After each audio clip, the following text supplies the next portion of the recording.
नमस्कार मित्रांनो. तर आदिवासी समाजातील संजय गांधी निराधार अनुदान योजना आणि श्रावणबाळ सेवा राज्य निवृत्तीवेतन योजनेच्या लाभार्थ्यांसाठी मोठी अपडेट आली आहे.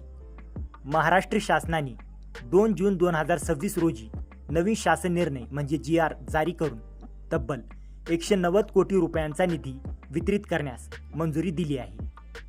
तर हा निधी कोणत्या योजनेसाठी आहे, किती निधी मंजूर झाला आहे, लाभार्थ्यांना याचा काय फायदा होणार आहे आणि हा GR नेमका काय सांगतो, संपूर्ण माहिती जाणून घेण्यासाठी हा व्हिडिओ शेवटपर्यंत नक्की पहा.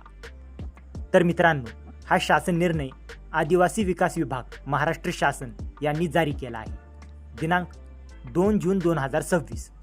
या शासन निर्णयामध्ये आदिवासी घटक कार्यक्रमांतर्गत अनुसूचित जमातीच्या लाभार्थ्यांसाठी चालवल्या जाणाऱ्या 2 महत्त्वाच्या योजनांसाठी निधी उपलब्ध करून देण्यात आला आहे. तर योजना क्रमांक 1 संजय गांधी निराधार अनुदान योजना. या योजनेअंतर्गत निराधार, अपंग, विधवा, अनाथ आणि आर्थिकदृष्ट्या दुर्बल व्यक्तींना मासिक आर्थिक मदत दिली जाते.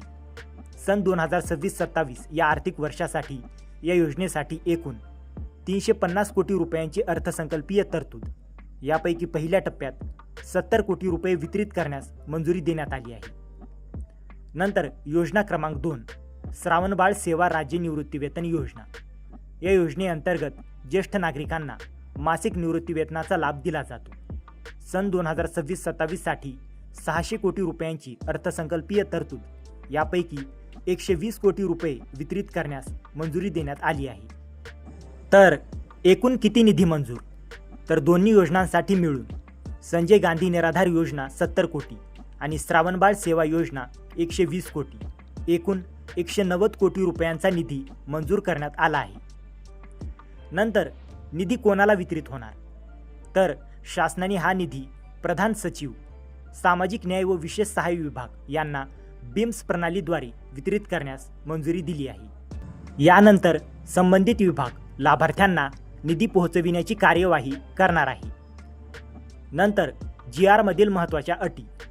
तर या शासन निर्णयामध्ये काही महत्त्वाच्या सूचना देण्यात आल्या आहेत. नंबर 1, निधीचा वापर नियमानुसार करणे बंधनकारक. तर महाराष्ट्र अर्थसंकल्प नियम पुस्तिका व वित्त विभागाच्या सूचनांचे पालन करणे आवश्यक राहणार आहे. नंबर 2, खर्चाचा स्वतंत्र अहवाल. तर आदिवासी उपयोजना क्षेत्र आणि उपयोजना बाह्य क्षेत्रातील खर्च स्वतंत्रपणे नोंदवावा लागणार आहे. नंबर 3, मासिक अहवाल सादर करणे. प्रत्येक महिन्याच्या 10 तारखेपर्यंत खर्चाचा व निधी उपयोगाचा अहवाल आदिवासी विकास विभागाकडे पाठवावा लागणार आहे. आणि नंबर 4, लाभ फक्त अनुसूचित जमातीच्या लाभार्थ्यांना. या निधीतून मिळणारे लाभ केवळ अनुसूचित जमातीच्या पात्र लाभार्थ्यांनाच मिळतील याची जबाबदारी संबंधित विभागाची राहणार आहे. नंतर लाभार्थ्यांसाठी याचा अर्थ काय? तर या GR मुळे संजय गांधी निराधार योजनेतील लाभार्थ्यांना निधी उपलब्ध होणार.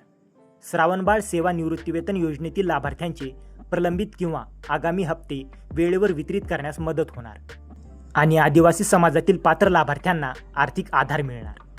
तर मित्रांनो, 2 जून 2026 रोजीच्या या महत्त्वाच्या शासन निर्णयाद्वारे आदिवासी घटक कार्यक्रमांतर्गत संजय गांधी निराधार अनुदान योजना आणि श्रावणबाळ सेवा राज्य निवृत्तीवेतन योजनेसाठी 190 कोटी रुपयांचा निधी मंजूर करण्यात आला आहे. यामुळे राज्यातील अनुसूचित जमातीच्या हजारो लाभार्थ्यांना थेट फायदा होणार आहे. तर मित्रांनो, जर तुम्हाला या GRची PDF हवी असेल तर डिस्क्रिप्शनमध्ये आपल्या टेलिग्राम चॅनेलची लिंक दिलेली आहे. तिथे जाऊन तुम्ही या GRची PDF घेऊ शकता. आणि हा व्हिडिओ उपयुक्त वाटला असेल तर व्हिडिओला लाईक करा, शेअर करा आणि अशाच महत्त्वाच्या GR अपडेटसाठी आपल्या चॅनलला सबस्क्राईब करा. तर मित्रांनो, भेटूया अशाच एका महत्त्वाच्या पुढच्या व्हिडिओमध्ये. जय हिंद, जय महाराष्ट्र.